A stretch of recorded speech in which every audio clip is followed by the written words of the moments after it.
This is a place where the infinite is possible. And you've just happened to find yourself here. This is not a coincidence. You have been called here to help yourself. If you pay close attention, you can empower yourself to be your own healer, to be your own person, to be your own source of happiness. And that's where it all begins. This is the BC Podcast. Hello. Welcome back. Thank you so much for tuning in. There's a really freaking bizarre story to this episode. So this was my first ever international guest. His name is Ben, and after we recorded this, I went to upload it and the file was corrupted. We did have a few technical issues whilst recording, but I spent weeks and weeks, months trying to get this fixed. I tried so many different ways, and tonight I decided to look at it again to try and do the hard work of getting on the phone with tech support and putting it all together. And it suddenly appeared. The whole thing is there, so I'm very happy about that. But this was recorded about 4 months ago, I think, roughly. So my deepest apologies to Ben, but he knows how technology and freaking energy work, and I was definitely going through a lot when this podcast was recorded, but I'll explain that at the end of the podcast. So stick around if you want to hear what crazy shenanigans happened. This was very powerful for me, this podcast. I was also very much fangirl with Ben. So forgive my cheesy kind of intro. But yeah, I was just in awe and kind of starstruck. He's a fucking cool dude, and he's got a lot of powerful messages. So go check out his podcast, the Evolving Man podcast, and enjoy this interview and conversation with him. It's freaking amazing. Ben is a men's coach, addictions counsellor, and the host of the Evolving Man podcast. So go check those out.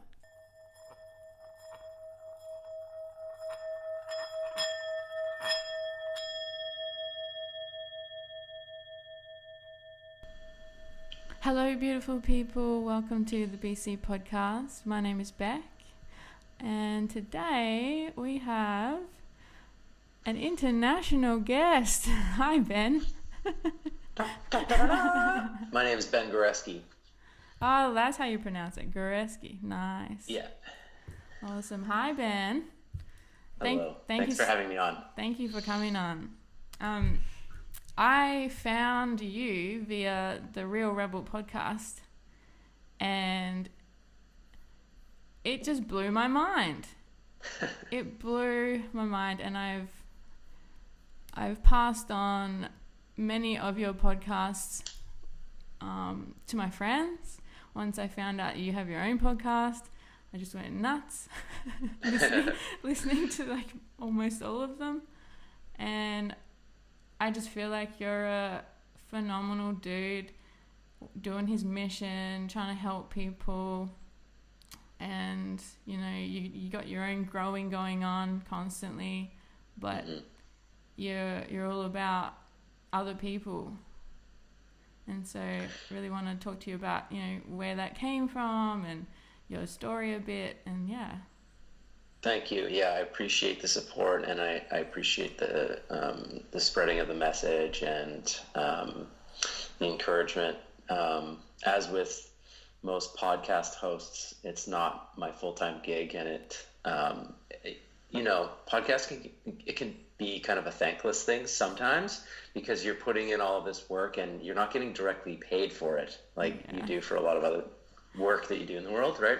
And it's really just it's a creative outlet, and it's a way of just like sharing wisdom and learning and my heart with the world. And so for me, like, just hearing people's appreciation and that they're sharing it, and watching the view numbers go up, and just knowing that more and more people are listening to what was said, that's all the payment that I ever need. And the odd time that I get an email where someone says like, hey, you said this thing on a podcast that helped me, for me, that's it. That's like fulfillment of my mission for the day, when I get those emails. So thank you for spreading the message and for reaching out. Let's do this. Oh yeah, it's this the perspective that you share has really gotten myself and many of my friends like thinking differently now, and it's opened more doorways for us to go and explore these other parts of ourselves. So yeah, it's been awesome. And your story is freaking powerful as well, like how you grew up, and yeah, if you want to share some of that with the listeners. Yeah. Did we say that my podcast was called the Evolving Man Podcast? Oh, there we I'm not go. sure if you mentioned it, No, but that's the name of the show. And yeah, as far as my childhood goes, I grew up in well, let's just sort of set the stage. My parents were together. They were both in their second marriage. And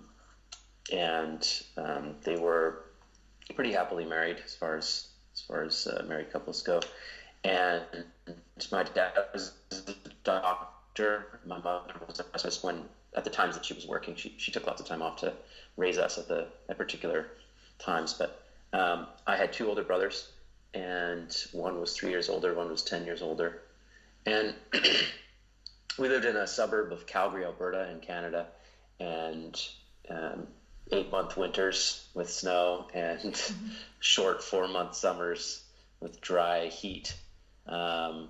And, my oldest brother, I didn't have that much interaction with, but he was definitely unstable, and he left the house when he was 16. So I was about 6 years old, and he had early signs of schizophrenia really at pretty early on, delusions and things like that. And he was fighting a lot with my parents, and he was a half brother, so he left when he was 16 to go live with his dad in Toronto. And that was pretty much the last I heard of him, and I still haven't really heard much from him. It's sort of on and off, but he's been institutionalized, and he's had a really rough road, and he has a no contact order with us now because he thinks that we're part of the problem. So that's my oldest brother. And then my closer brother, 3 years older than me, was a pretty tormented guy, just really angry, and had these wounds that like we couldn't figure out where the hell they came from, and he was just constantly in pain and agony. And the way that came out was extreme aggressiveness and dominance around the house. I called him a terrorist. So it was like growing up with a aggressive, like a bully basically, who was 3 years older than me, so constantly bigger and more dominant and all of that. So I was always living in that shadow. And for my parents, they were strong people, but this guy, my brother, is a very strong person, and his anger has the ability to completely control a room. Mm-hmm. And so wherever we went, we were kind of dealing with his tantrums, crisis, bossiness, embarrassment as a family, and what appears to be attention seeking on his part. But there's lots underneath that. And I sort of lived in that shadow. So I was like a quieter, more sensitive kid, and was wounded, often by those experiences, and by being bullied and dominated by him. And I saw how that was hurting the family, and I sort of vowed to not be like him.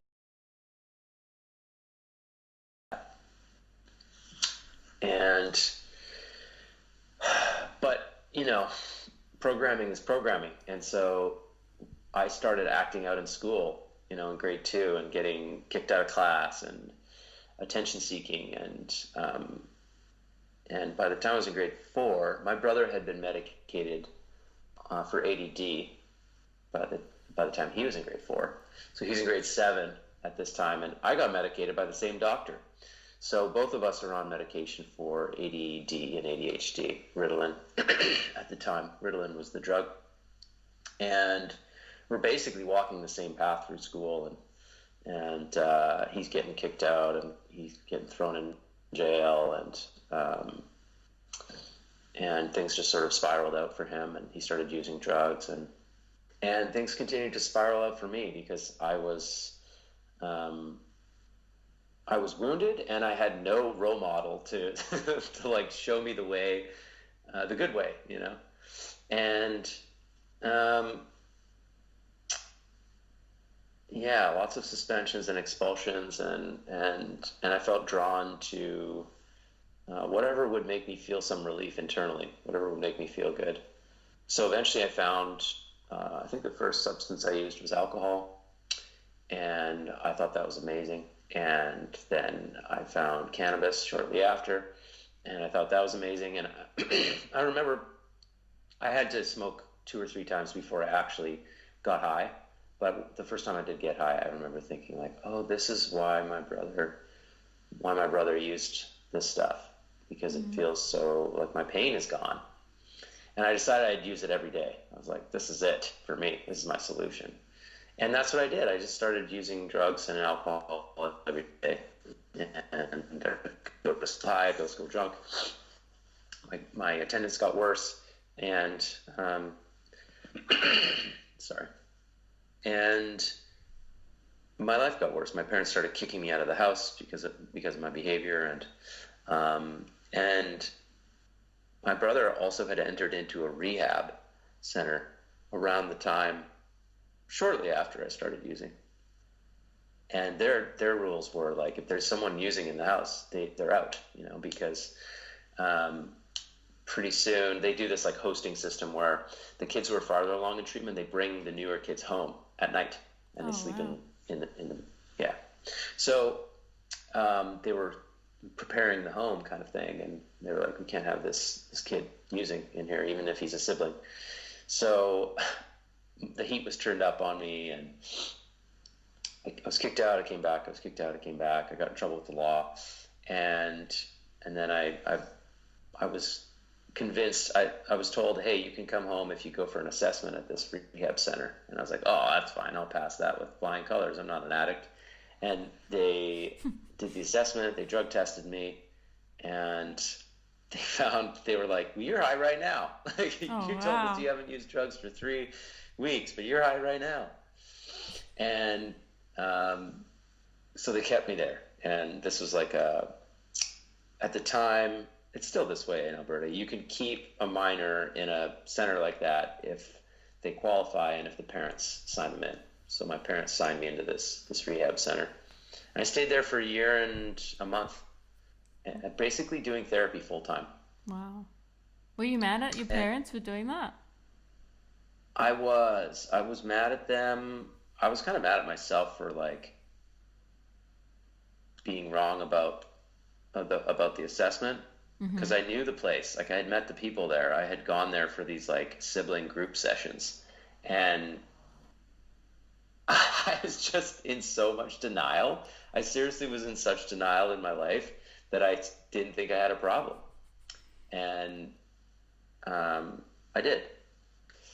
And so for the first 6 months in there, or first 4 months, really, I fought the process. I just was a behavioral nightmare. I was a pain in the butt, and I didn't go anywhere. But eventually, through talking about my life, telling stories, listening to the stories of the other kids who were in there, um, I could see my addiction, and they could see my addiction. I mean, that was the last one. That's the thing. Yeah. With addicts, they're usually the last person to acknowledge and accept their addiction. The rest of the world around them sees it long before they do. So I spent 13 months in there, and after those first 4 months where I was rebelling, I really sort of dug in and did my pain work, and basically all they do there is therapy all day long. Like on Mondays there's 5 sessions, and they're like an hour and a half to hour 45, and all different kinds of groups, mixed groups where you have the new kids sitting together, and then the old kids go and do another group separately. Sometimes they separate the guys and the girls. So it's just guys group, talking about guy stuff, talking about sex stuff usually. Not always, like, basically stuff that hits home for guys that they don't really want to talk in front of gals about, and same thing for the girls. It's just a safe space.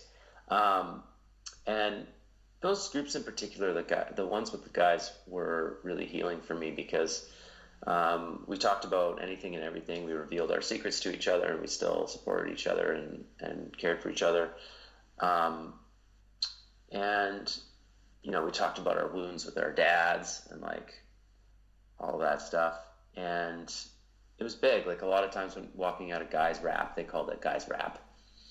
Walking out of guys rap is just all tears, everybody's been crying. And for me, I healed a lot of this stuff with other guys, with men, that I had picked up in my childhood with my brother. And it was really transformational for me.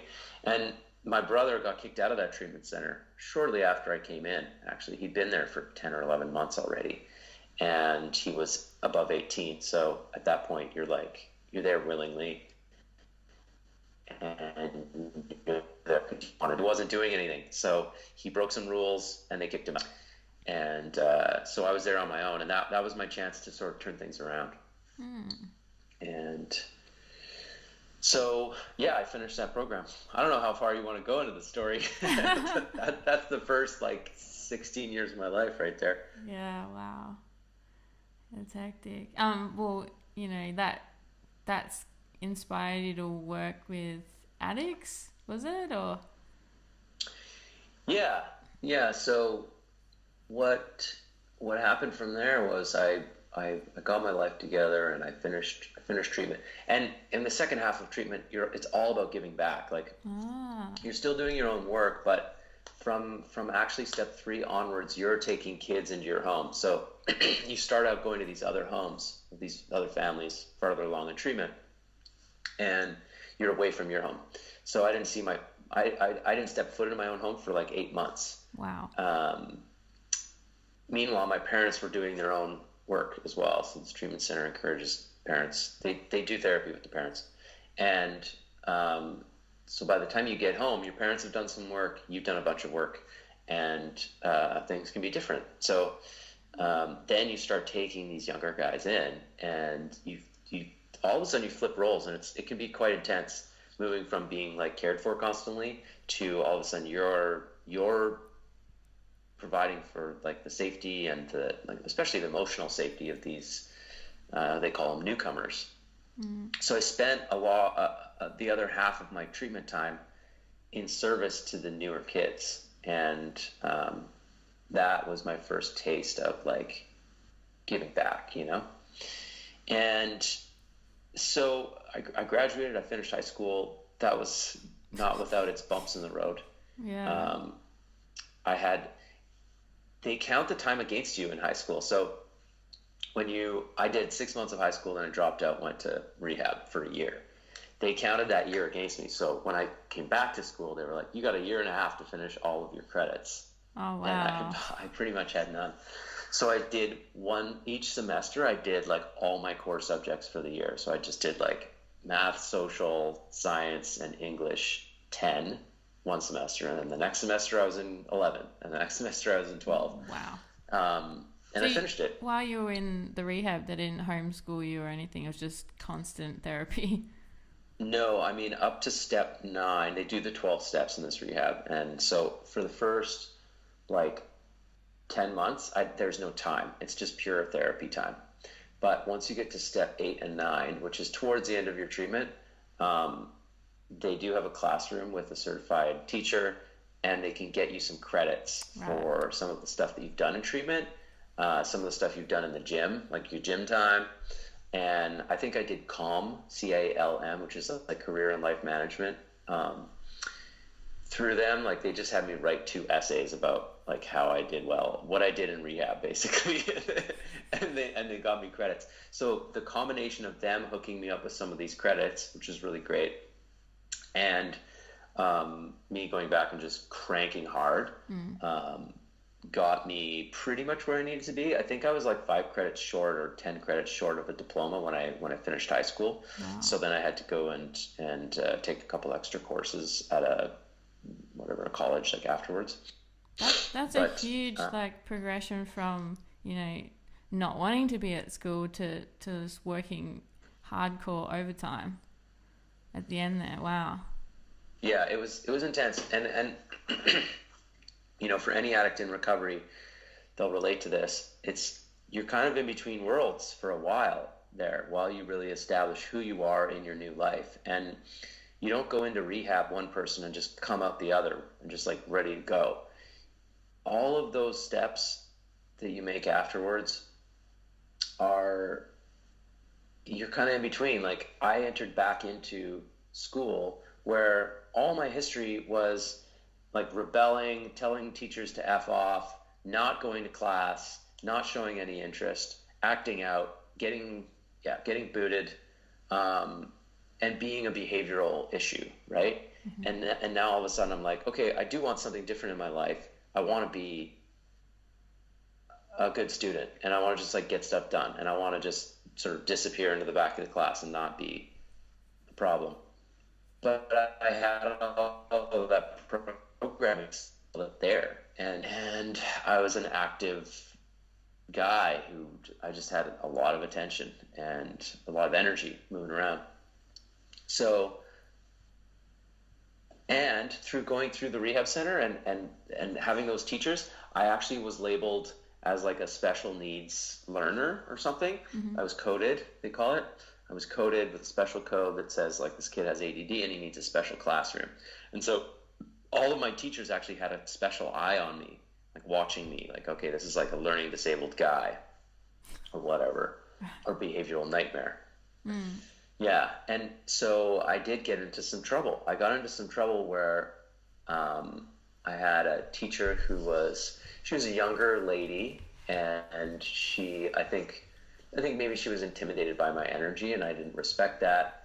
And she was having trouble controlling her class. I think there was a number of us like bad actors in the class being kind of goofy. And this was I think I was in my grade 11 semester. And she kicked me out of class once because I can't remember what I was doing, but I was being goofy. And I thought I had a good relationship with her because I could make her laugh all the time, but what I didn't notice was how uncomfortable I was making her all the time. So she kicked me out of class, and then I got suspended because they were treating me with this like zero tolerance policy because I had come from a rehab center. And I flipped out on my principal. I swore at him. My mom was there. That was like a real sort of step back in my journey. And yeah, it was like kind of like a new bottom for me where like I was trying to do something good and I was screwing up and wasn't doing it right. And a lot of times that's when people can relapse. And I think I was tempted to relapse at that point and just say, screw it, just go use drugs, do the old thing because that's what I know how to do. Mm-hmm. And somehow I resisted that with the people in my life. I had a circle of support and people who I could process things with. And so I got out of that one alive. And I finished my suspension and went back to school and finished and shook the principal's hand at the end when I crossed the stage to graduate. But yeah, it it's not a smooth road. It's not like when I say I went back to school and I finished and I graduated, like it was hard. It was hard to be back in that school environment and not be fraternizing with my old buddies and doing what they were doing and acknowledging that like I'm on a different path now. Like I can't go and drink with you guys on the weekend ever. And Yeah, and having to even accept like that. being so young, it's not that common, right? Yeah. It's not that common. Young people are in rehab at that age No, it's not that common. for that long And too. it's, yeah, so it's hard. It's hard. And, but luckily a few of those guys like really supported the journey that I was on. Wow. And I think they acknowledged like, hey, we actually like you more now Wow. than we did when you were using. You were like, you were a pain in the butt and you were all over the place, you know? Yeah, that's good So, confirmation.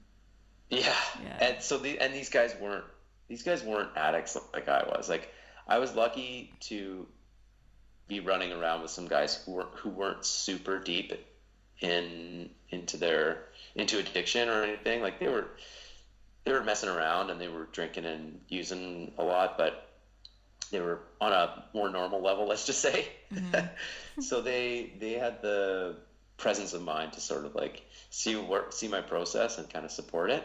And so that helped too. And the truth is I didn't spend a lot of time with those guys after treatment. I did hang out with them, but I spent time with people who were sober and who were on my path. And that's really it's one of the main factors in getting clean. If you want to make any change in your life, you need to surround yourself with people who are doing that thing. Yep. Yep. I totally, wholeheartedly agree. Yeah. So like whatever you want, figure out what it is that you want and go find people who are doing that thing and just be around them. You don't have to like go and suck the life out of them. Like, tell me how you're doing what you're doing. Like it'll happen. Yeah. Just hang around long enough and be of value to them, you know? Yeah. And, change happen over time. It takes a long time. It's like we think that rehab needs to be like 28 days. You know, we hear about the 28-day rehab center, but that was set by insurance companies. That number. Really? Wow. That's all they wanted to insure. You know, like that should be long enough, 4 weeks to get you on track. But the truth is, the research shows that the longer treatment is, the more effective it is. So that's one of the reasons why the treatment center that I went through is so successful. Because it was a year program. I'm going to have to do some research in Australia because I've never heard of any rehab centre like that. Yeah, it's quite unique because they do kind of like a hybrid system.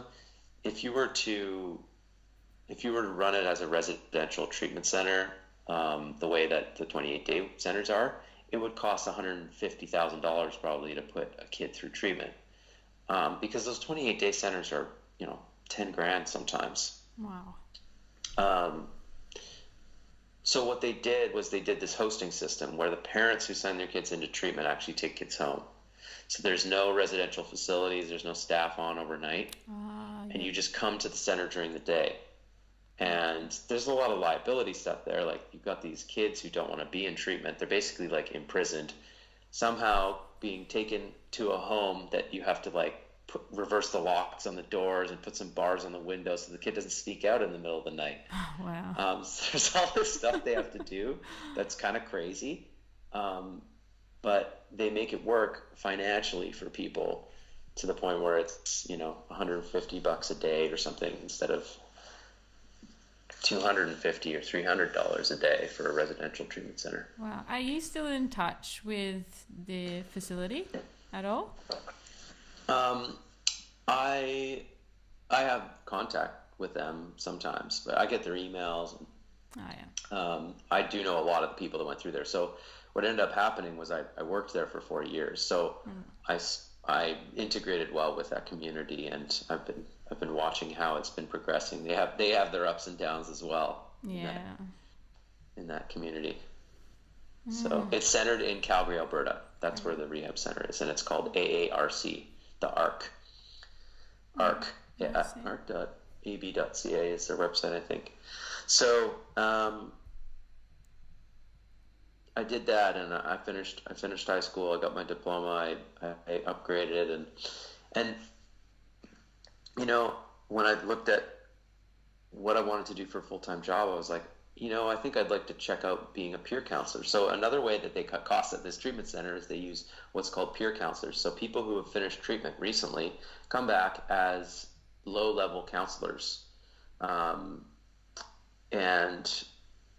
so what I mean is, like, they're not running therapy groups as soon as they get hired, but there's like a tiered system of staff there with experience along with the clinical staff at the top. But a lot of the people at the bottom are just people who have finished the treatment program and who are still on their journey, supporting these kids who are in treatment. And so it's actually a low-cost option to have counselors. And they understand the program. They understand the journey. And so they're pre-qualified. It's actually a really cool model. That comes with its liability too. You like got this 19-year-old. Like, they threw me in there. I'm a 19-year-old, and I'm like responsible for these groups. Yeah. I feel like that would teach you a lot of patience, right? Because seeing the same kind of patterns coming in, and you're just like, you guys, it's so much better on the other side. Like, I would struggle with that, I think. Yeah, I mean, as a counselor, you learn to respect the journey that people are on, and the magic that you need to learn to work is how to reach that person through their patterns, through the way that they're living now, through their wounds, beyond their wounds. How do you reach this person to a point where you can affect change in their lives? And the truth is, they're affecting the change. You just provide a space for them to grow. That's what you really need to do as a counselor. It's not like you're changing them. You provide a space where they can heal, and they can remove their blocks to growth and healing, and then they flourish. Then from there, like, just put a few role models in front of them, and they get it. But the things that are blocking people from living lives where they're happy, joyous, and free, for the most part, are wounds, fears, trauma. It's in our nature to be abundant and flowing and happy and connected to each other and connected to ourselves. That's in our nature, but that nature gets blocked when certain conditions occur. When we grow up in a home full of abuse or trauma, or when we're not nurtured in a certain way, or when we have to constantly be afraid and looking over our shoulder and trying to protect ourselves. That changes our state, that changes our programming. And we can't, if we move from that place into a new world, that old place comes with us. That old programming comes with us. So, yeah, the process of changing is fascinating to me, to see people overcome their struggles and to figure out how to make that happen for someone, how to be a part in their journey, that, how to be a person that really affects them. So that's what I did I worked there for 4 years, and I learned a lot. I learned a lot about how to run groups, how to run one-on-one sessions, but also about how to operate in a team environment. I was a very young guy operating in this like treatment center scenario with clinical counselors, but a bunch of other young guys and gals with me as well. So it was kind of like, again, it was like a little bit of a hybrid between like high school and being in rehab, and then like being this like counselor who's supposed to know everything or something, and working in this clinical team. So I got in a lot of trouble. I got in a lot of trouble working there. I almost started 2 mutinies when I saw something happening that I didn't like, and That's good. It wasn't a smooth process. Again, I almost got fired a couple times. Yeah. Yeah. Oh. One time one time I was fist fighting my supervisor in the team office, and my boss came in and broke us up. Wow. Yeah, it wasn't without its bumps in the road. I mean, you're still developing. You've got all these hormones going on, and you're still trying to figure out your place in the world, right? Yeah, like your prefrontal cortex isn't fully formed until you're 25. I did all my work at that treatment center before I was 25. Yeah. So it's crazy and amazing, and but you know, it was a great environment for me because those counselors above me had enough compassion to see my potential and see my sharper edges and see my whole self and love me for who I was. So they really did sort of get me started in the world, and I'm truly grateful. That's amazing. And so after there, is that when you started doing your own work with people, like outside of the facility? Actually, not yet. So I decided I needed a degree. I wanted to get a degree in counseling. I decided this is something I wanted to do with my life. I was actually attracted to engineering and building stuff, but I knew that wouldn't be quite as fulfilling. So there was a really good addictions program in Lethbridge, Alberta, Bachelor of Health Sciences degree with a specialty in addictions counseling. So I went down there and I did that.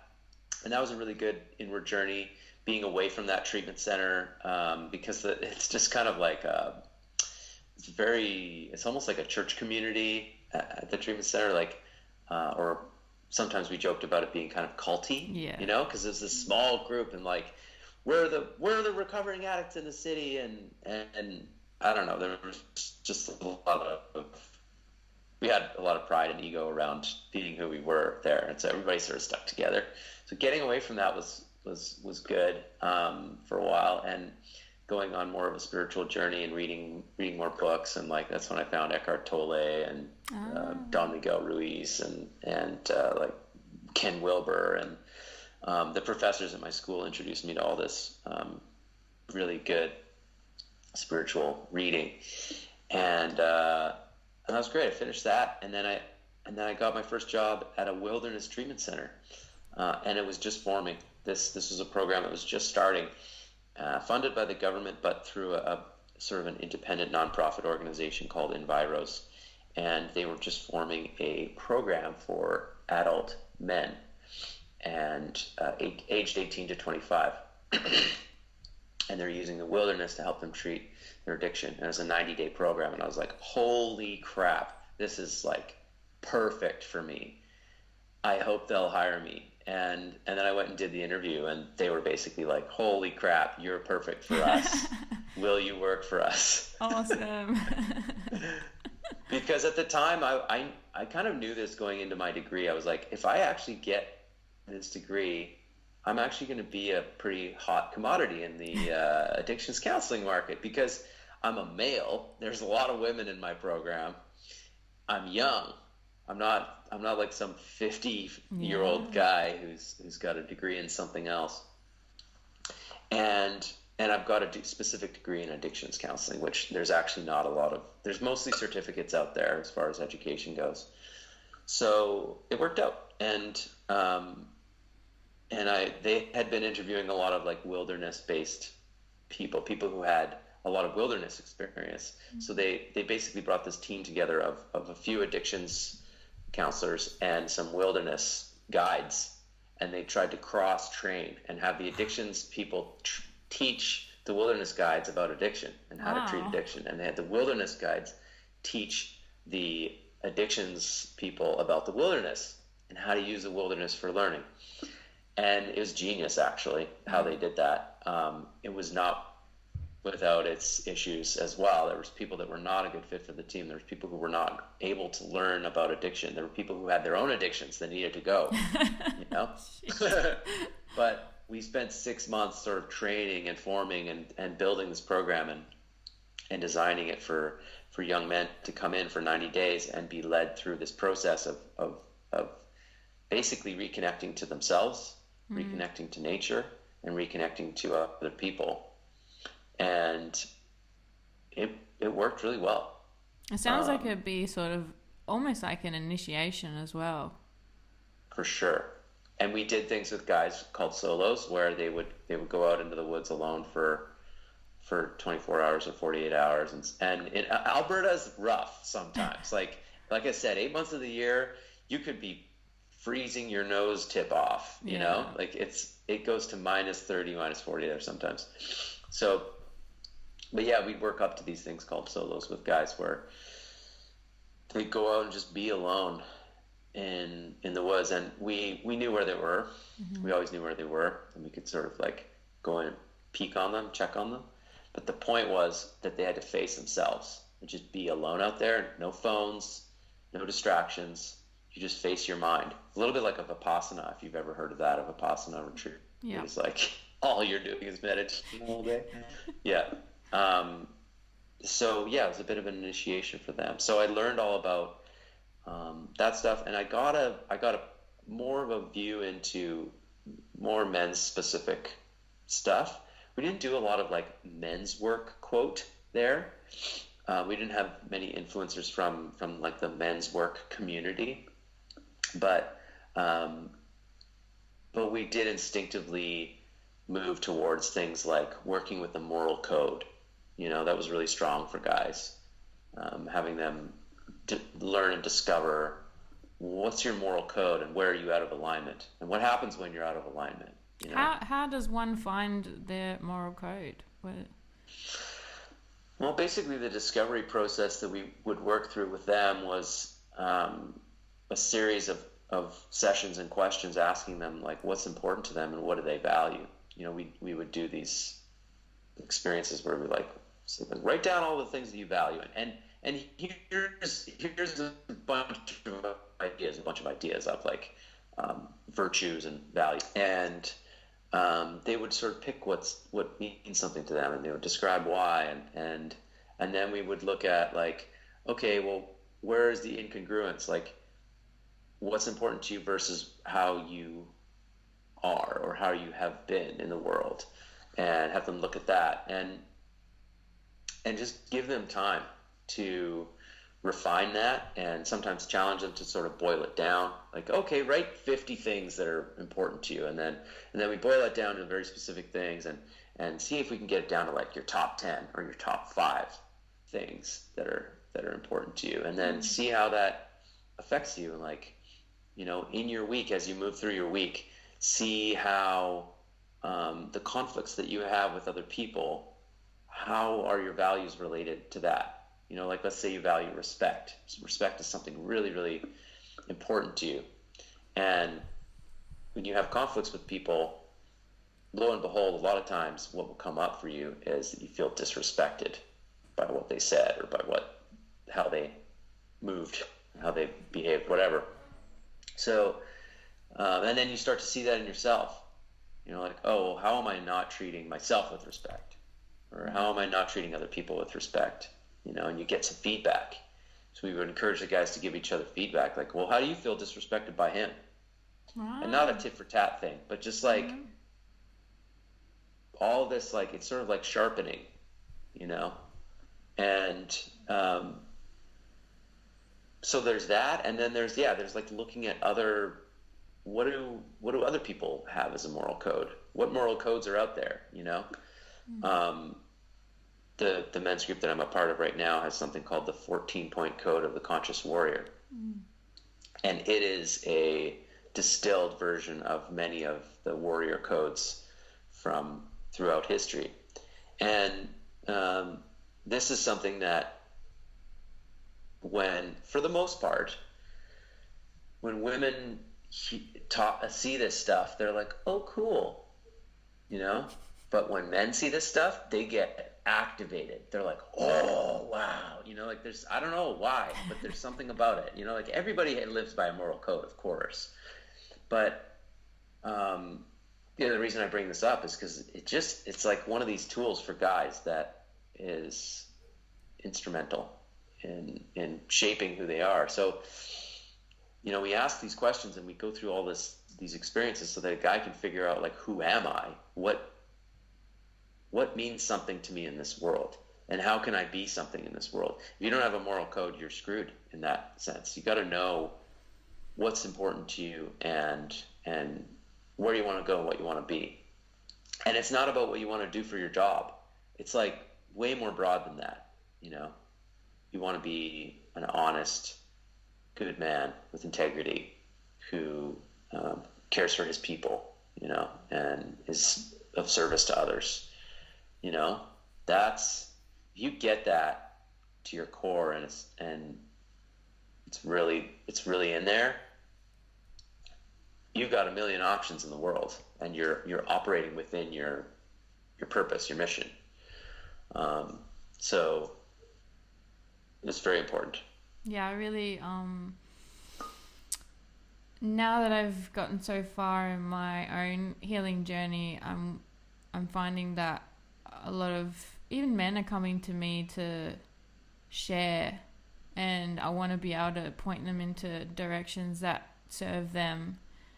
It's because I don't know men that well on like an emotional level, and I want to be able to, you know, talk to people like yourself and find out what guys need, what do they need, how to be a man, like how can, I know like it's hard for them to even, you know, take a suggestion from a woman sometimes as to where to go. It's just something that happens, right? Yeah. And but if I know other men doing this, I can point them towards them. Yeah. And I mean, I would say if you have a man coming to you saying, hey, where can I go for men's work? Then yes, point them in a direction. But there's also something that, Beck, you have a value in and of yourself to men, right? Like these men aren't going to you because you're a man, right? You offer a type of energy that a man can't give them. Right. You have this feminine warmth. Like the vibe that I get from you is that you're a really good listener, right? And so men need to be comforted. And like if you think about where we came from, we spent for sure the first couple of years of our life like just so attached to a woman and that womanly energy, that divine feminine, you know? And you carry that way more than I carry that, right? I got a little bit of it in me, but you got that, right? It's on your outside. And so I would say when a man comes to you, he wants what you've got, right? So it's not even like you have to have all the answers. I forget about that. Yeah, just sink in. Just sink into your feminine energy with him. It's what he's there for, probably. Right. Oh, thanks. Yeah. So, you know, it's interesting stuff for me, this like men's work, women's work stuff. 'Cause like, of course there's stuff that's like, it's all our work, you know? We all have healing work to do. And I do these group sessions with people, where it's men and women in the room, and we're getting vulnerable, and we're getting crazy and loud, and like releasing anger and cathartic, you know. But it just shows up a little bit different in all of us, and you know, it's useful for women to acknowledge that they have anger at men in general. It's useful for men to acknowledge and talk about the fact that they have anger at women. They also have anger at men. Men have anger at men, right? But like I think we need a space where we can do that stuff without being criticized for having gendered conversations. Yeah. You know what I mean? Yeah. Like, we do this thing in what's called conscious relationships training, where we have the women line up on one side of the room, and you put a line down the middle, and you can't step across it, and there's like about a 3-foot neutral zone in the middle there, and you have the men stand on another side of the room, and you have them just yell at each other and yell. It doesn't have to be yelling, but it's basically like, as a man, talk at this lineup of women about all the things that that you're holding. Wow. All of the frustrations that you've had about women, and what pisses you off, all of your resentments. Mm-hmm. And the women do the same thing all at the same time. So basically, you're not listening to the other side very much. You're just like blah, blah, blah, getting it out. And this is shadow work. This is what's called shadow work. And it's not a process of like being heard, so to speak. It's not about being heard. It's about releasing parts of your mind that have been they're just not appropriate in society. And so you've got these thoughts, you've got these things in there that they're basically toxic after a while. Yeah. When they don't see the light, right? If you have all these things that you've shoved into a dark box because they're not okay to talk about, those things control you from underneath. They control you because they're in that bottom part of the iceberg, right? The unconscious being the top part of the iceberg, 10%, and the unconscious being underneath. And so shadow work is this process of reclaiming what's underneath and bringing it up and making it okay. And that's very healing for people. That process. I need to find one of those places. Say that again? I need to find one of those places here. Yeah, just the catharsis feels good. I mean, you need to do more than that. Yeah. That's not the only thing you do in the training, of course. It's more of a triggering and unlocking type of exercise. This is how you like get stuff out, release it. Mm. The healing comes after, because a lot of people get triggered by the process. They might hear some things that someone says, and that triggers their shit, you know? Yeah. But at the same time, you feel kind of relieved because you were able to just say some stuff. So yeah, we dig into the wounding afterwards and go deeper. But yeah, it's important to have that space and to have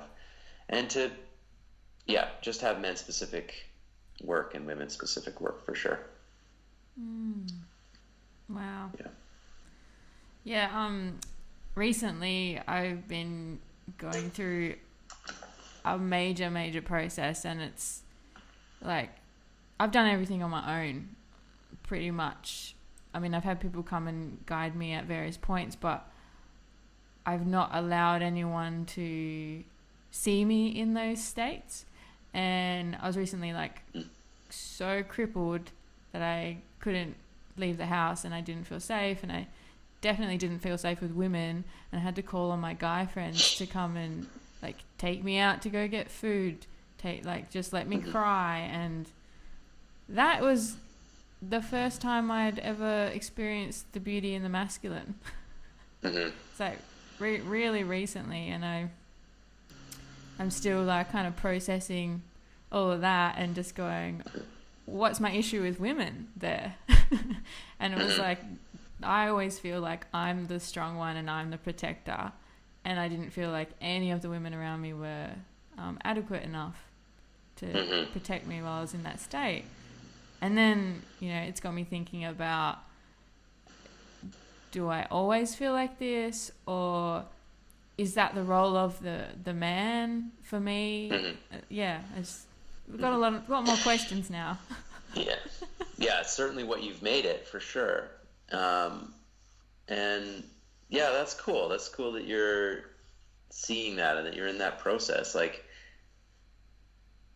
this is a lifelong journey, sort of finding our way through this stuff. Like, what you experience in your childhood, people don't realize this, but what you experience in your childhood is like, that's your core program. Like, it's like Windows, or the Mac operating system. Like, it's really hard to get in there and change the coding, because it's like the base base code.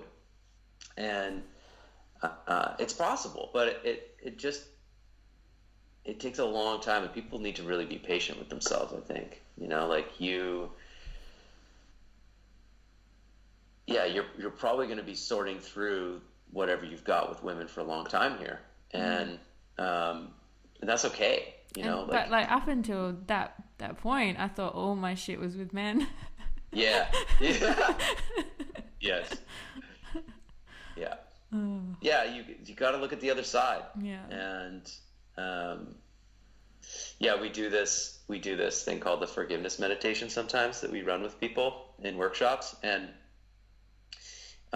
basically you choose either your mother or your father, and you're going to have a person in front of you, and you're going to sit with them, and you're going to have a clearing, and you're going to tell them what's on your mind, all the things that you haven't told them.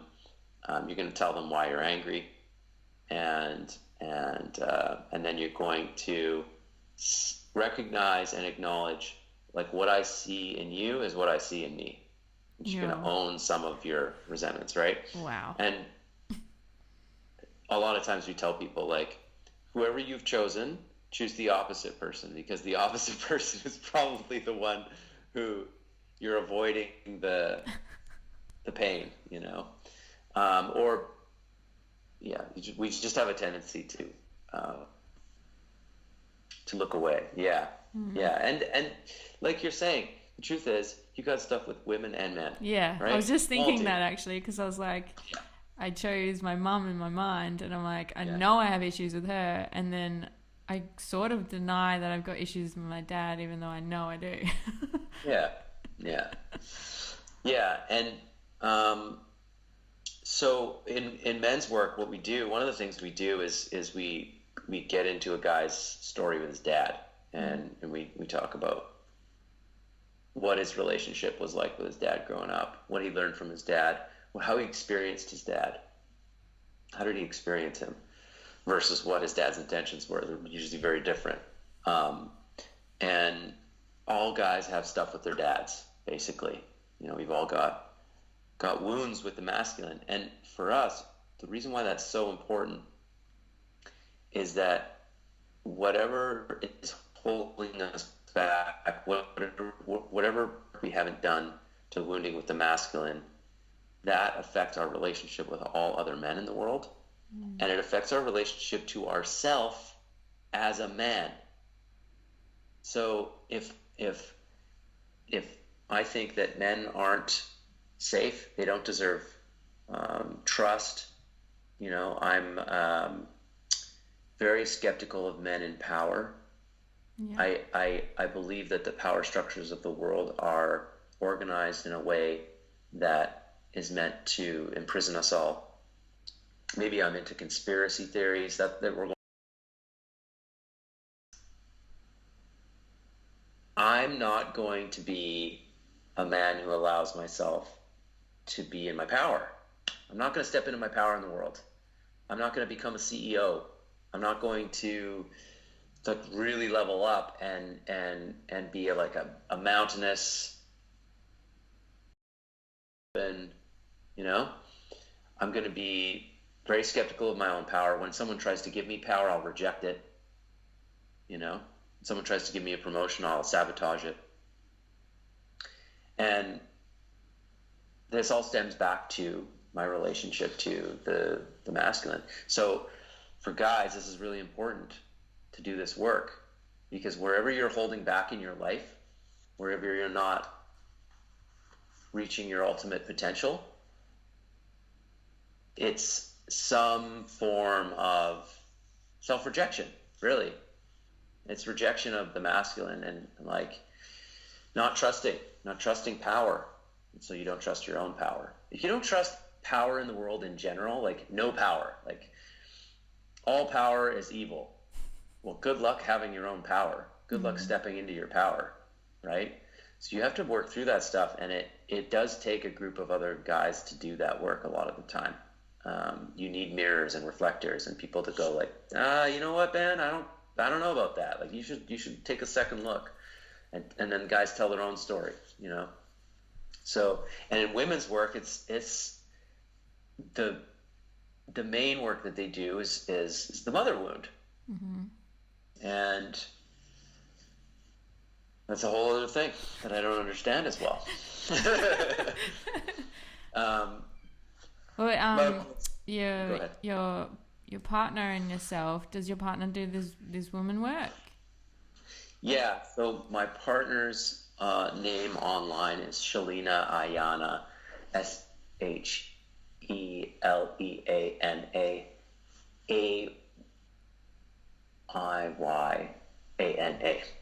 Ayana. And she has started a group called Rising Woman. It's risingwoman.com, and they've got a really good Instagram page right now. It's huge and growing, and she does women's work. That's what Rising Woman is about. It's about women's specific work, and they have some groups here in Vancouver. It may grow. We'll see. They have two larger groups, and so she's matching me and surpassing me in many ways. So we're a good match for each other for sure. We got into this type of work right around the same time when we got together. Like, 2 months in to being together, she was like, "Hey, I'm going to take this workshop called Conscious Relationships Training. It's from this guy who used to be a disciple of Osho, and he's got like lots of really cool like shadow work principles and Course in Miracles influences." And I was like, "Oh, that sounds cool. Let's meet this guy." So I met him, and I was like, "Oh yeah, this is great. Let's do it."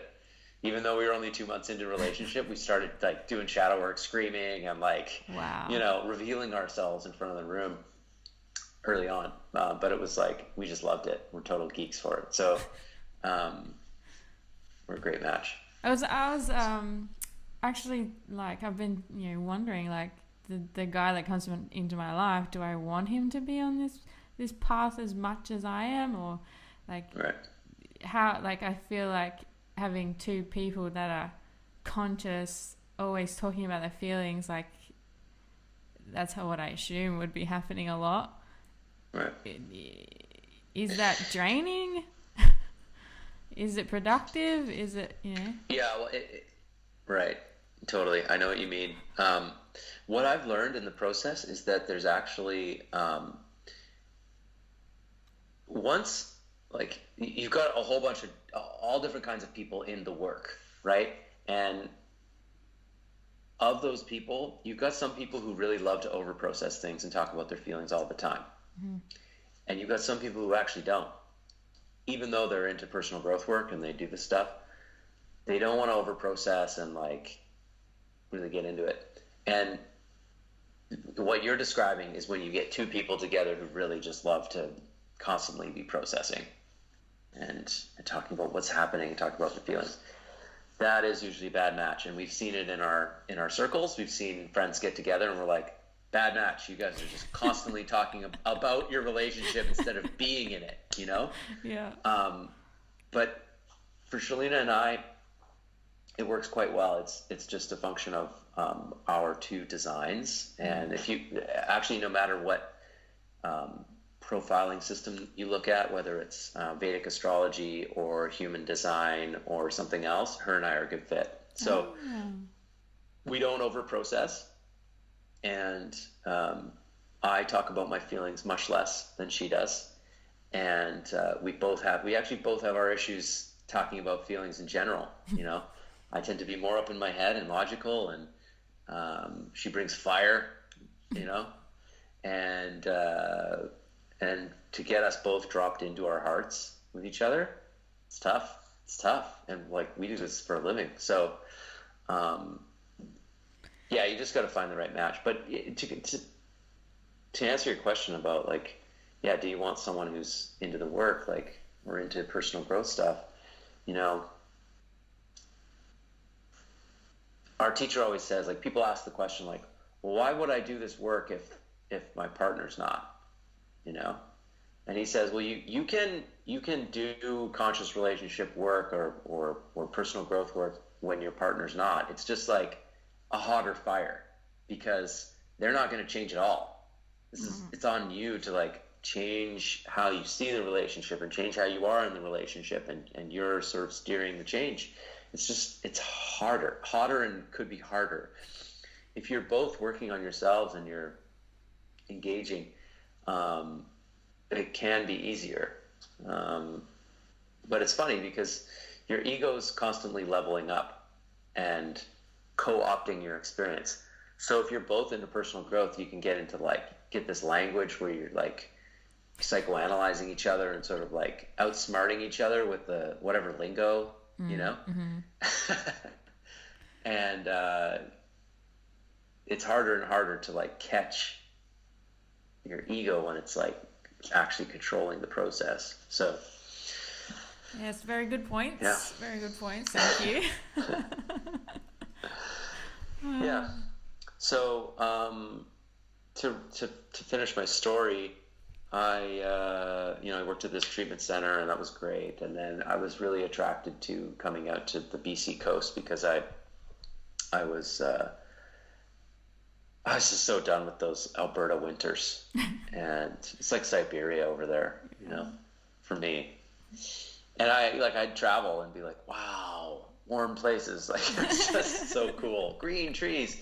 So I'd go to Vancouver to visit my parents because they had moved out there by that time, and I was like, oh my God, this is amazing, even though it was busy. So I moved out to Victoria. I worked at a treatment center there for a while.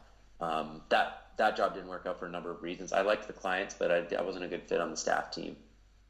And they were kind of more conservative, and I was still a bit of a wild cowboy. So coming from the wilderness treatment center, so that didn't work out. I came to Vancouver, and I took a break from counseling for 3 years.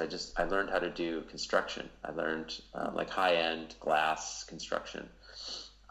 Just built stuff with my hands with really high level of precision, and used my math that I had learned in high school. And that was lots of fun, but you can only get paid so much doing that. And so I started a business with my best friend, Steve, who I met in a ceremony. And that changed my whole life, meeting Steve, and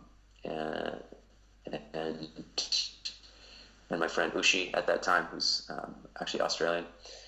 Those two changed my life because Steve introduced me to business and to man talks in Vancouver here, and then men's work in general. And Ushi introduced me to Shalina, my partner, who I am marrying. So congratulations. That's when I met Shalina, I was in business with Steve, and when we got into this work with our teacher, Phil Tirtha Mistelberger, and the conscious relationship stuff, that's when I started doing this work again and started coaching and doing men's work. So I took a hiatus, and I'm back. Yeah. Oh, nice. And congratulations on getting married soon. Yeah. Yeah. Did that bring up fears for you? What deciding to get married, or had you worked through all that as a man, feeling trapped and? No, there's always fears. There's always fears, and everything's just kind of like a baby step, a baby step forward. And with her, I knew I was probably going to marry her within the first year. But I had concerns because our relationship wasn't perfect. Yeah. Everybody has concerns because the relationship's not perfect. And our fights they hurt, and we can fight hard sometimes, and so that stuff would kind of get to me, and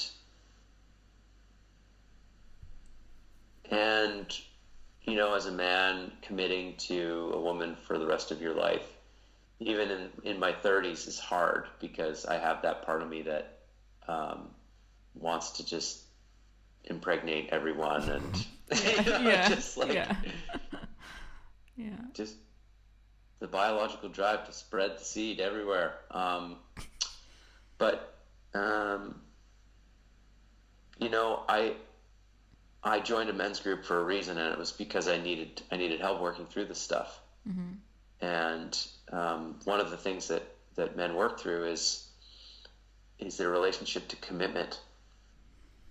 Commitment is this thing that when you're younger, you often see commitment as like imprisonment, chaining you down.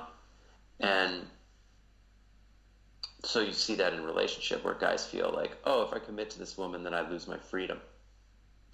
And then as you grow older and you start to see like, well, wait a minute, you start to poke holes in that theory, right? Like you're like, wait, I got committed to this like job over here, and look at the fruits of that labor. Like I'd stay committed to this company, and I've been with them for 5 years, and now I'm like running the company, or I'm pretty high up in the company. I'm getting paid really well, and like my commitment actually pays off in this situation. And and what about this situation over here? That pays off too. And my commitment in the gym, like I see the gains, or I see the fitness, and my commitment to my diet, and then so slowly you poke holes in the stuff, and you realize like, okay, commitment actually, in some ways, commitment creates freedom.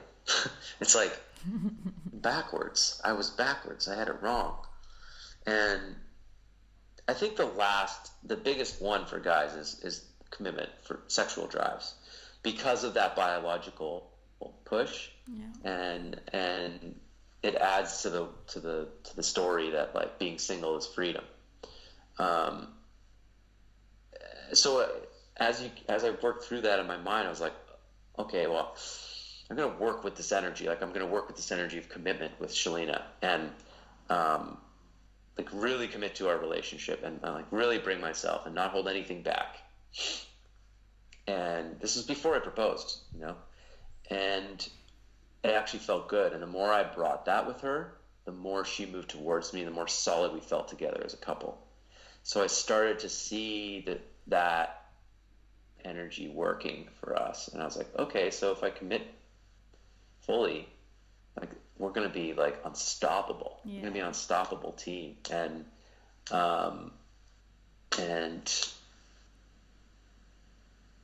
so, yeah, I don't know. My men's group helped me with that. And guys like, I don't know if you've heard of Jocko Willink, but Yeah. Jocko Willink carries this message, like commitment is freedom, because he's teaching guys this lesson. And it's very important, and I'm very glad that he's out there. He's a really intense guy. Yeah, I love him. Say that again. I love him. Yeah, he's great. Yeah. Well, you mentioned ceremony just before, and when did plant medicine come into your world, and how has it helped you go further and explore more inward? Yeah, so that was it was an interesting thing that happened, because I was, quote, clean and sober for 15 years. Yes, this is the other thing. Like addicts are extremely worried about trying anything like that. Yeah, as they should be. Yeah. They need to be vigilant. You have to be vigilant about what you put into your body, from coffee to cigarettes to Big Macs to things that change your mental state. So addicts in recovery get really vigilant about that. And it's for good reason. However, there's like all of these culturally accepted things in the sober circles that are, let's just say, hypocritical, because addicts in recovery will drink Red Bulls. They'll drink 6 Red Bulls. I knew guys at the time, so I'm 30 years old, and I'm looking at my circle of friends, and I'm like, some of these guys are drinking 6 Red Bulls a day. Some of these guys they only drink coffee. They barely even drink water. Some of these guys are smoking a pack or 2 of cigarettes a day. Most of them were moderately healthy. Some of them were eating fast food constantly. And I was living pretty healthy at the time. I was getting my diet together. I was on a slow carb diet at the time. I had quit smoking finally, and I was moderating a lot of things, you know, and I was really getting there with my optimal functioning. And I started listening to Joe Rogan podcast, and he's got Aubrey Marcus on there, and he's got other guys on there. They're talking about mushrooms, they're talking about ayahuasca, and about how that process is like, it can be a spiritual awakening. And then I'm like, geez, I want to keep growing. I want to keep searching, and I want to keep learning. And I want a spiritual experience. Like I've had plenty of spiritual awakening type things, like where, you know, the whole process of recovery was like a spiritual awakening. Like I'm waking up to myself, you know, that reconnection to self. And I had been to sweat lodges. I had done hot cold therapy. I had done hot yoga. I wrote this list of all the things that I do that connect me to myself and my spirit, and the ceremonies at the workshops that I had been to grow. And I hear these guys talking about psychedelics, and I'm like, I think I want to do that. And so I talked to my sober friends about it, and they're like, well, that's a relapse, man. And I'm like, that's a relapse. I know you're saying that, and I know that that's what I have been thinking for the last 15 years, but I don't know if it feels right. Because, like, some of these guys they're basically relapsed, you know? Like, guys who are, some of them are gambling, you know? So people get clean, and then their addiction shifts, and it moves to a new place, and it controls them sideways. It controls them from another angle, you know? And so I was like, I think you're more relapsed than I am in some cases, you know, talking to some of these guys. And it just didn't make sense to me. The more people I talked to, their objections they didn't hold weight. You know, one guy was like, well, I did mushrooms when I was using drugs, and they didn't give me a spiritual awakening.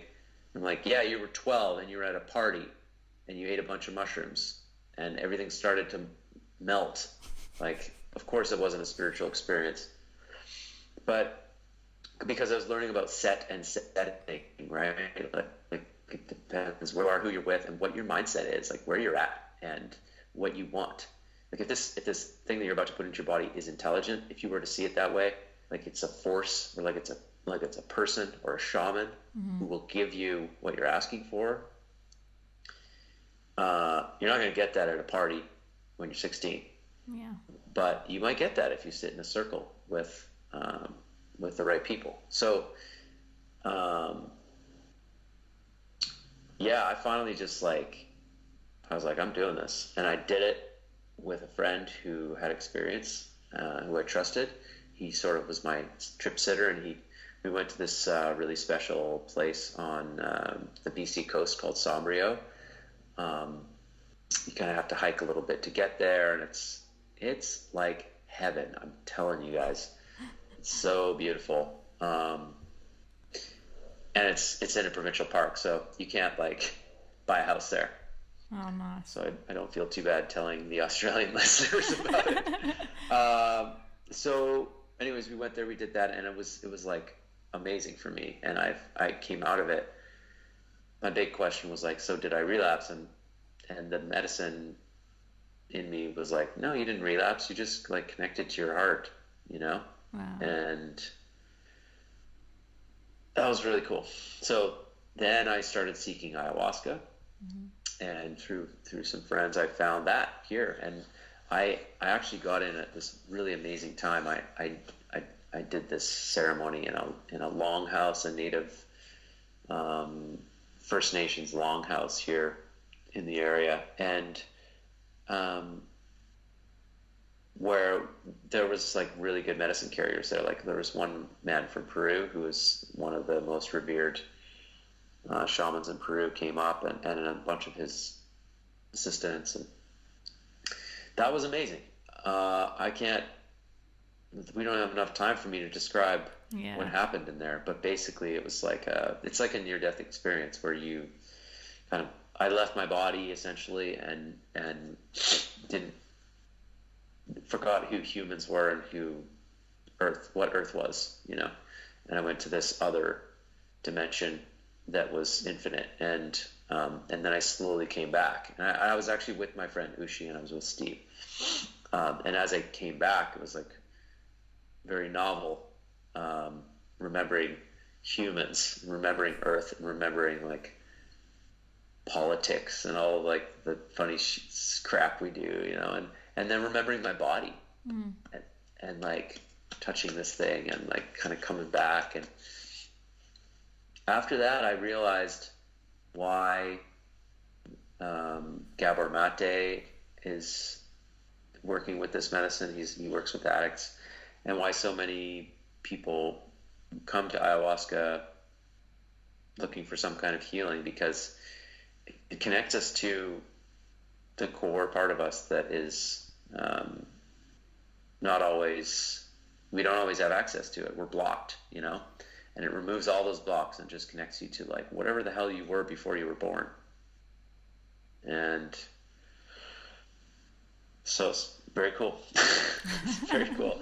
So after that, I was like, oh, okay, so this connected me to myself. Like I like my essence, you know, not my personality, you know, way beyond my shadow, like myself, beyond words. And I felt some kind of resolution from my addictive wounding at that time, because addiction is really like a disconnection from yourself and disconnection from life.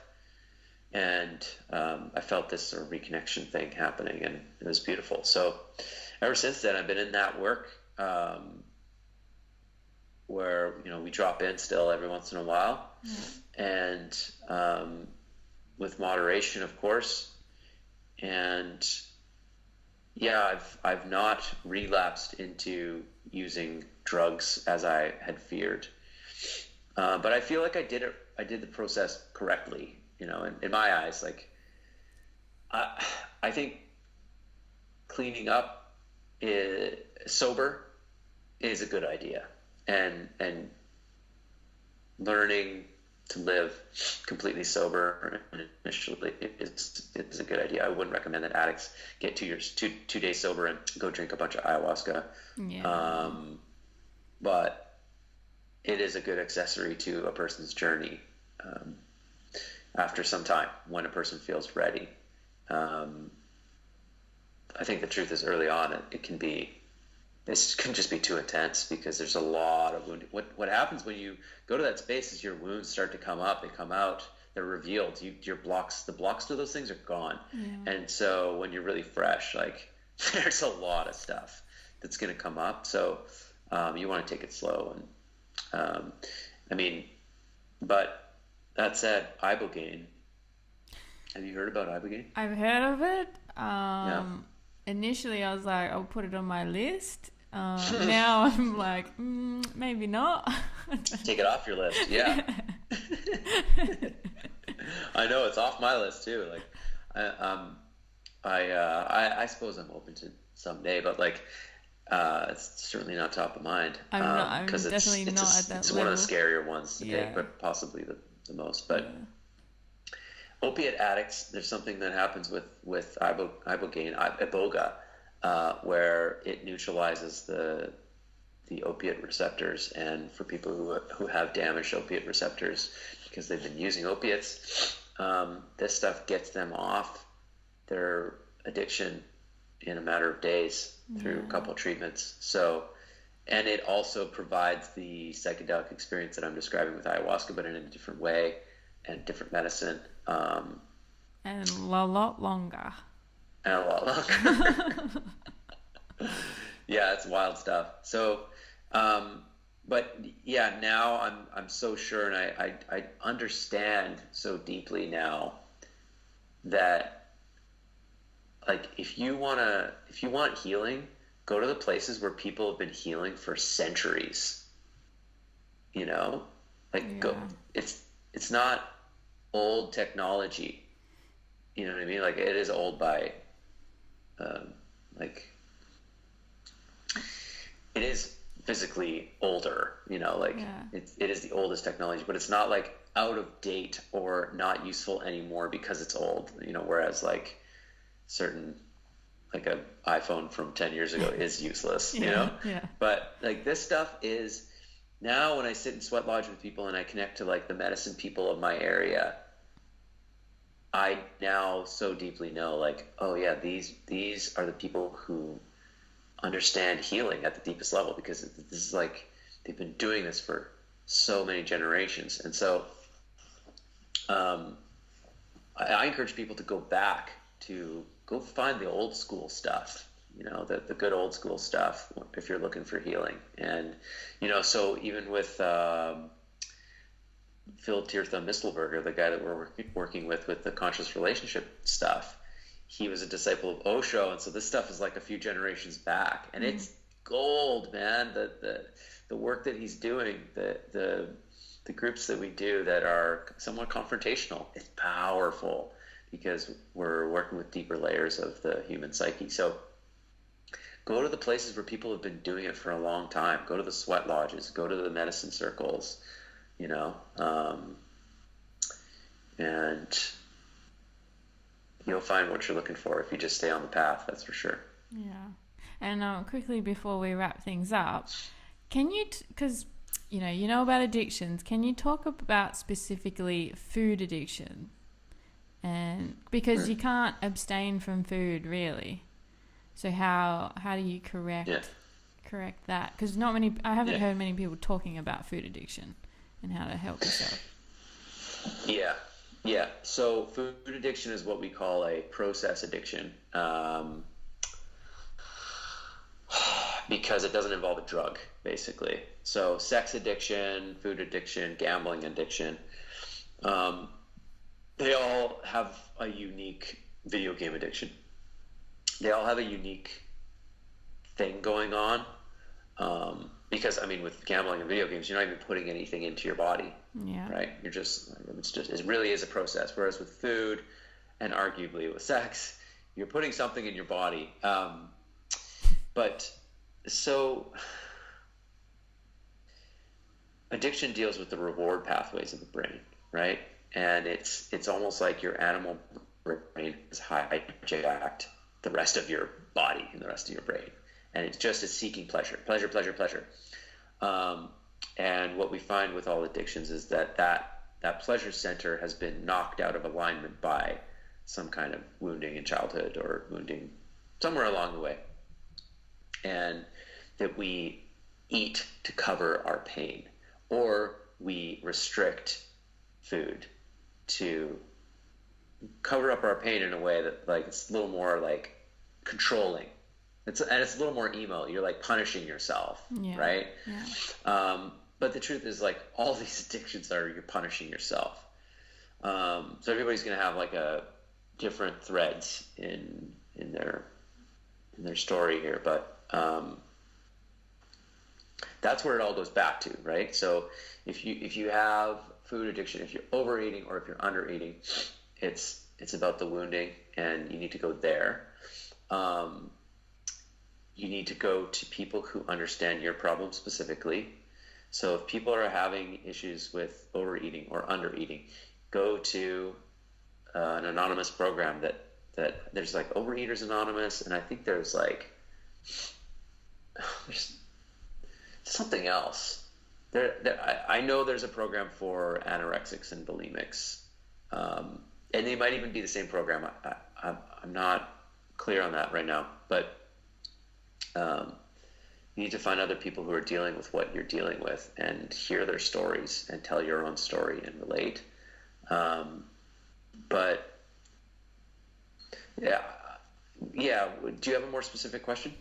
Yeah,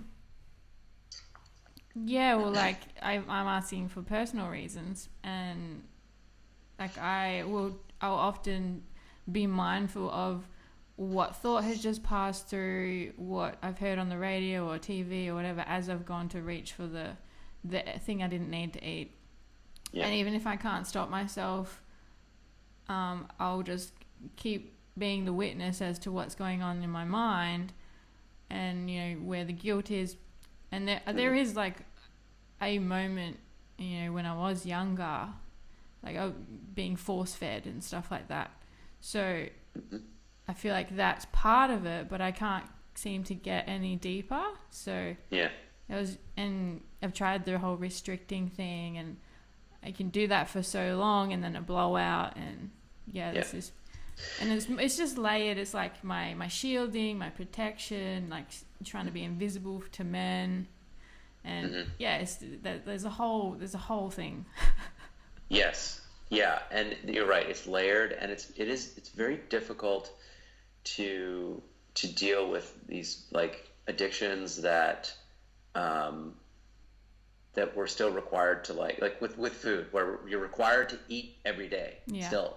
And with sex, even I've got a client right now who's dealing with sex addiction issues, and it's like I can't tell him never to have sex again. Yeah. Like he could like take a break, but like we have these drives, like both of these drives to eat and to have sex are natural and normal, and yet we're trying to we're on some extreme, and we're trying to pull it back, and when we try to pull it back we feel restricted and caged.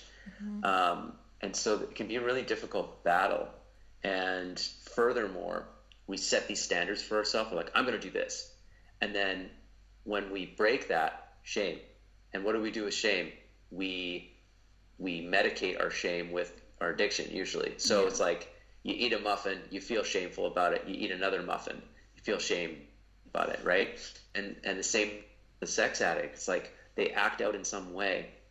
They feel shame about that, and then they act out further down the line, like something more extreme, something that's got to give them more good feelings to cover up the crap feelings. And then they act out more, and soon enough they're in a lot of trouble. Sex addicts get themselves in a ton of trouble. And so one of the keys is dispelling the shame, for sure. You need to find a way to keep yourself out of the shame spiral. That's what other people are good for, right? You can call people, like, hey, I'm thinking about relapsing, I'm thinking about eating this. Or I did this. Ideally you call people before you have the quote relapse, right? In AA they say call someone before you take the first drink, because after that it's usually bad news. But being able to call someone and talk this stuff out, and say, hey, it's okay. Oh, hey, let's go to a meeting. Hey, let me take you for coffee. Or what worked for you last time when you got through this, right? Like, other people are so important in this process, and we live in a world where, for whatever reason, we feel like we have to suffer alone. And, maybe it's because we were locked in rooms when we were crying when we were kids, or when we did something our parents didn't like. I was reading about that yesterday. I don't know what it is, but that's what we're all doing. We're all locking ourselves in rooms and suffering alone. And the main thing is, like, you've got to get out there and expose what's going on with you, and get to the point where you've got a circle of people around you, let's say 5 like really close people who know your process, and they know, like, oh, I didn't get a text from Rebecca this morning, like, I'm going to check on her, or they see a look in your eyes and they know, hey, what's up? Like, that stuff that saves us, that saves people, when we can create relationships like that. So that's the big thing I encourage people to do. Like, do it together. You don't have to have all the answers. You don't have to have all the personal growth books and have it all figured out, Yeah. Well, thank you so much for doing this. Oh, and I'd love to have you back anytime you want to come back on. We've got so much knowledge, and there's so many more things I want to talk to you about. Yeah, great. Thank you. I really appreciate the offer and being able to come on the show for your listeners. And it's been a really nice conversation. I've talked mostly, but that's fine. I've enjoyed it. Yeah, thanks so much for having me on. And and I'll put all the links to where you can. My website is evolvingman.ca, and Shalina's got risingwoman.com. And they've got a program called Heal Your Relationships, which people should know about. It's doing really well, and it's a 6-week program, and it's pretty affordable. in terms of price and for the value that you get out of it. It's for women only. But I recommend people check that out, and they'll find that on the website. Awesome. Yeah. Well, thank you so much. Thanks for listening, everyone. Bye. Whoa! Thank you so much for listening. How cool is this dude? Ben is amazing. I'm so happy that he agreed to come on the podcast, and this podcast miraculously appeared all together somehow. I've been hunting for it for months. But so the story between this podcast, so I'll let you all in on a little secret. Sometimes these podcasts are almost like a container for me, and there's a lot of energy to the lead up of everything for myself. I haven't really had much feedback from the guests about whether they're experiencing the same kind of issues I am, but it could possibly be just my process, which is fine. And I could feel a lot brewing for the week that I was doing this podcast with Ben. I had three in the same week, and they were all together pretty much within 2 days because of time differences. Anyway, so Craig's podcast was before Ben's, and so I shut the door and said goodbye to Craig, and then straight away I was instantly sick, and I was having lower gate purging, and I managed to peel myself off the toilet after a few hours and tried getting into a hot bath to kind of calm everything down and try to relax. And I ended up throwing up in the bathtub and I think crying as well, and there's just a lot of stuff coming out. Then I managed to get I think it was a couple hours sleep or an hour's sleep before Ben's, because I had to be up at 1 a.m. I think. And so I woke up with some time beforehand so I could prepare, and I was straight back on the toilet right up until 5 minutes before the podcast with Ben, and it all just stopped, and I was able to do the podcast. And so there's a big process that can happen with these podcasts that I was not aware of or prepared for, and just think that's pretty interesting. And it's happened a few times now in different ways. That was one of the more extreme ones. But so you never know what can happen. I think it's, something to do with me trying to raise up my energy and be fully present, and the topics that we're talking about really hit me deep. Normally I can feel the stuff occurring beforehand, and then during it kind of stops, so I can actually do the job, and then straight afterwards I'm really sick generally. So I'm not 100% sure what it's about, but I'm hoping it's just me letting go of a lot of stuff I've held on to. That's the hope anyway. But thanks for listening, everyone. The intro music is done by Tran Exister, and there's links to where you can find them. And the birds are done by Glen from 4D Empty, and I'll put links to where you can find them as well. And lots of love to you guys. Thanks again. Bye.